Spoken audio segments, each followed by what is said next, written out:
Literatur yang menunjukkan bahwa malaikat pernah ditampar dan cungkil matanya oleh seorang manusia ada di dalam Sahih Muslim 4375, di mana Musa menampar dan mencungkil mata malaikat maut itu.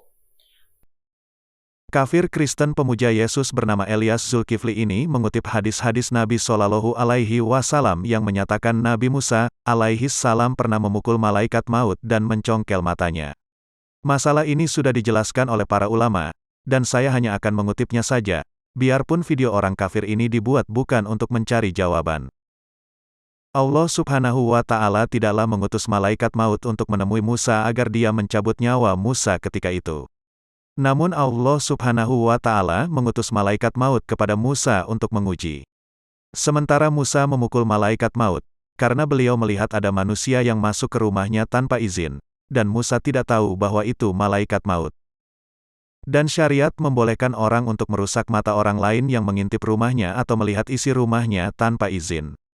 Jadi malaikat maut menjumpai Nabi Musa alaihi salam dalam wujud manusia, bukan dalam wujud aslinya.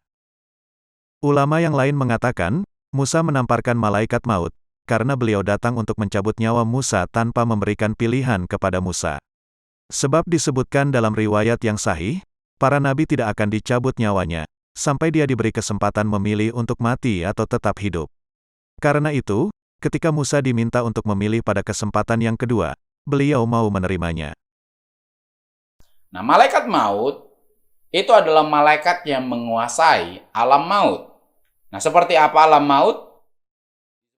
Kafir Kristen Elias Zulkifli ini menyatakan bahwa malaikat maut adalah malaikat yang menguasai alam maut. Dia kemudian mengutip tulisan yang tidak jelas dari mana asal-usulnya ini. Perlu diketahui, Islam tidak mengenal adanya alam maut. Alam maut hanya disebutkan dalam Bible Perjanjian Baru. Al-Quran dan hadits Nabi tidak pernah menyebutkannya. Al-maut yang disebutkan pada tulisan ini bukanlah alam maut, tetapi kematian. Jadi Elias Zulkifli telah berbohong dengan pernyataannya tersebut. Selain itu, tulisan tersebut pastinya bukan berasal dari sumber yang sahih. Karena sumber yang sahih dari Nabi Muhammad Shallallahu Alaihi Wasallam tidak pernah menyebut nama Israel sebagai malaikat pencabut nyawa. Nama Israel itu berasal dari kisah Israeliat. Sementara Rasulullah Shallallahu Alaihi Wasallam menyebut malaikat pencabut nyawa dengan malaikat maut. Nah, seperti apa penampilan daripada malaikat maut? Nah, dijelaskan dalam literatur ini, Elias Zulkifli membahas tentang wujud malaikat maut yang dia sebut berasal dari literatur Islam, tapi dia tidak menyebut sumber literaturnya itu dari mana. Mungkin dia cuma cari di Google saja, karena informasi yang dia terima dari Google tidak menyertakan sumber. Elias Zulkifli juga tidak dapat menunjukkannya. Yang jelas tidak boleh berbicara masalah gaib seperti wujud malaikat maut kecuali dari sumber yang sahih. menurut kepercayaan saudara-saudara kita yang dari Islam, malaikat juga bisa mati. Nah, kita ambil di dalam tafsir Quran dari At-Tabari, dijelaskan di situ bahwa Elias Zulkifli mengatakan malaikat menurut kepercayaan Islam dapat mati. Dia mengutip tafsir At-Tabari, tafsir Al-Qurtubi, dan tafsir Ibnu Katsir. Memang benar menurut kebanyakan ulama para malaikat akan mati, bahkan malaikat pencabut nyawa juga akan mati. Akan tetapi dalam hal ini tidak ada dalil yang sahih dan jelas. Akan tetapi dalil yang dipakai masih ada beragam interpretasi. Para malaikat dapat mati, tidak ada yang salah bagi seorang muslim karena malaikat juga makhluk Allah Subhanahu wa Ta'ala. Yang kekal abadi dan tidak akan pernah mati hanyalah Allah.